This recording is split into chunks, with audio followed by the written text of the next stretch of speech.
नमस्कारम आप सभी को। मैं आज आपके सामने उद्धव गीता के कुछ अंश सामने लेकर आई हूँ, तो आप ध्यान से देखिए उद्धव गीता को। Thank you. तो कृष्ण ने आज भी हम सबको एक इस रूप में अवसर दिया।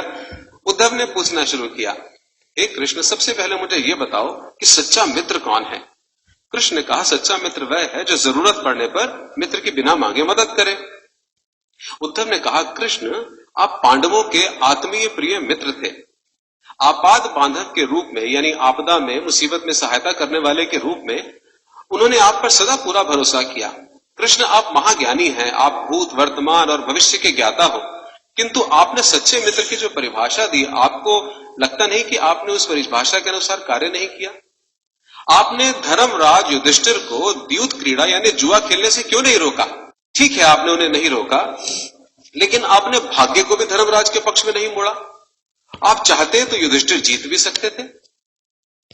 उसके बाद जब उन्होंने अपने भाइयों को दांव पर लगाना शुरू किया, तब तो आप सभा कक्ष में आ सकते थे।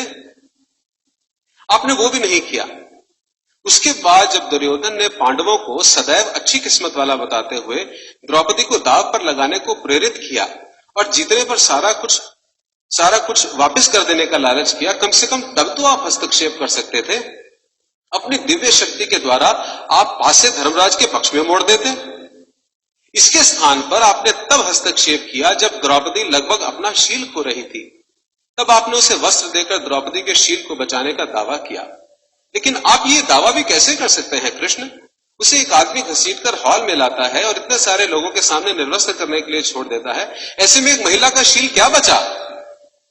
आपने क्या बचाया कृष्ण? अगर आपने संकट के समय में अपनों की मदद नहीं की, तो आपको आपात बांधव कैसे कहा जा सकता है? आपने संकट के समय में मदद नहीं की, तो क्या फायदा? क्या यही धर्म है? इन प्रश्नों को पूछते हुए उद्धव का गला रूंध गया और उसकी आंखों से आंसू बहने लगे। हंसते हुए भगवान कृष्ण बोले, प्रिय उद्धव, ये सृष्टि का नियम है कि विवेकवान ही जीतता है।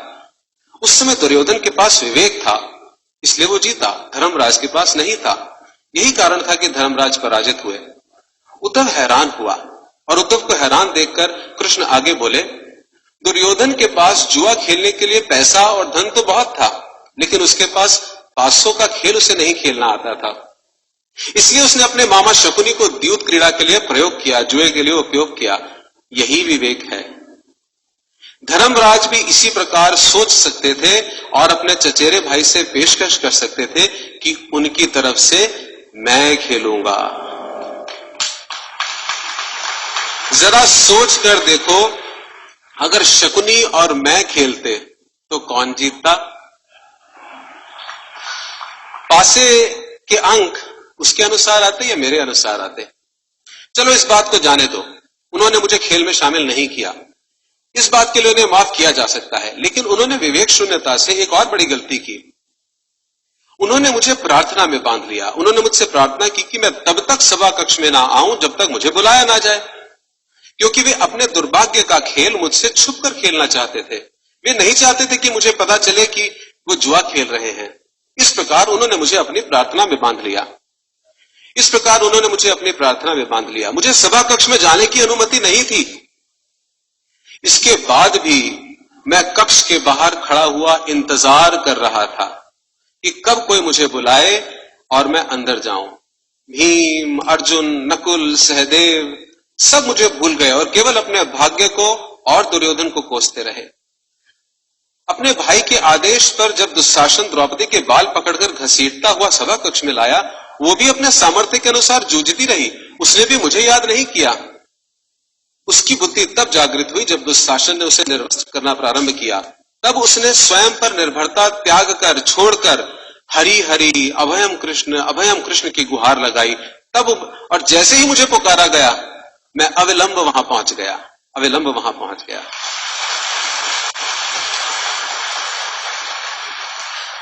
अब बताओ इसमें मेरी गलती क्या है? उद्धव बोले, कान्हा, आपका स्पष्टीकरण प्रभावशाली अवश्य है, किंतु मेरी पूर्ण संतुष्टि नहीं हुई, जैसे हमारी नहीं होती। क्या मैं एक और प्रश्न पूछ सकता हूं? कृष्ण की अनुमति से उद्धव ने पूछा, इसका अर्थ ये हुआ आप तभी आओगे जब आपको बुलाया जाएगा। क्या संकट से घिरे अपने भक्त की मदद करना आपका कर्तव्य नहीं, आपको स्वतः नहीं आना चाहिए? कृष्ण मुस्कुराए और सुनिए, देखिए अब सिद्धांत आ रहा है। कृष्ण मुस्कुराए और कहने लगे, उद्धव, इस सृष्टि में हर एक का जीवन उसके स्वयं के कर्मफल के आधार पर संचालित होता है। ना तो मैं इसे चलाता हूं और ना ही इसमें हस्तक्षेप करता हूं, मैं केवल एक साक्षी हूं। मैं सदैव तुम्हारे नजदीक रहकर जो हो रहा है उसे देखता हूं। यही ईश्वर का धर्म है। वाह वाह, बड़ा अच्छा कृष्ण, बहुत अच्छा। इसका अर्थ यह हुआ कि आप हमारे नजदीक खड़े होकर हमारे सभी दुष्कर्मों का निरीक्षण करते रहेंगे, हम पाप पे पाप करते रहेंगे और आप हमें देखते रहेंगे। आप क्या चाहते हैं कि हम भूल करें, पाप की गठरी बांधते रहें और फल भुगतते रहें? ये सब किसने कहा? उद्धव ने। कृष्ण बोले, उद्धव, तुम शब्दों के गहरे अर्थ को समझो। जब तुम समझकर अनुभव कर लोगे कि मैं तुम्हारे नजदीक साक्षी के रूप में हर पल हूं, तो क्या तुम कुछ भी गलत कर पाओगे?